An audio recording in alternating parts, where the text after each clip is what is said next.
চট্টগ্রামে যুক্তরাষ্ট্রের বিমান বাহিনীর কয়েকটি সামরিক বিমান ও প্রায় ১০০ সদস্যের যাতায়াত ঘিরে সামাজিক যোগাযোগ মাধ্যমে চলছে তুমুল আলোচনা। সেখানকার শাহ আমানত আন্তর্জাতিক বিমানবন্দরে অবস্থানরত কয়েকটি সামরিক বিমানের ছবি বা ভিডিও শেয়ার করে ফেসবুকে কেউ কেউ লিখেছেন, চট্টগ্রামে আমেরিকার যুদ্ধ বিমান, তাহলে কি ক্ষমতা টিকিয়ে রাখার জন্য আমেরিকার কাছে দেশ বিক্রি হয়ে গেল?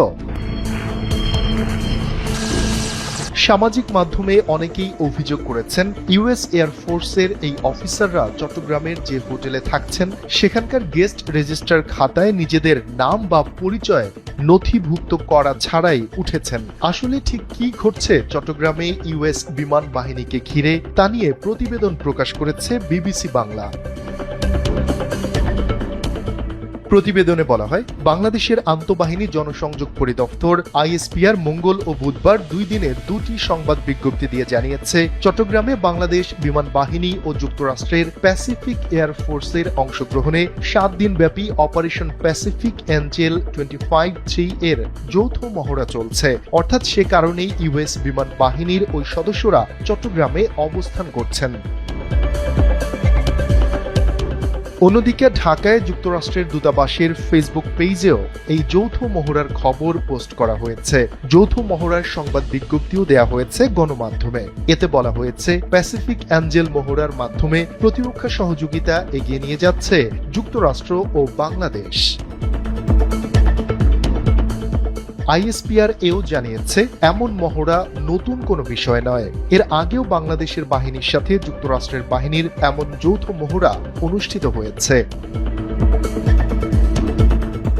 এদিকে চট্টগ্রামের রেডিসন ব্লু হোটেল কর্তৃপক্ষ জানিয়েছে, নথিভুক্ত হওয়া ছাড়াই যুক্তরাষ্ট্রের কিছু অতিথি সেখানে থাকছেন এমন অভিযোগ একেবারে সত্য নয়।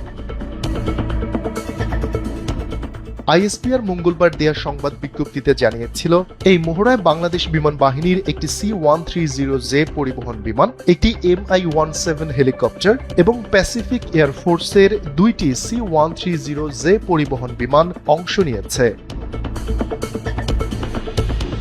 এছাড়া বাংলাদেশের বিমান বাহিনীর 150 সদস্য এবং যুক্তরাষ্ট্রের প্যাসিফিক এয়ারফোর্সের 92 জন সদস্যের অংশগ্রহণে এই মহড়া অনুষ্ঠিত হচ্ছে।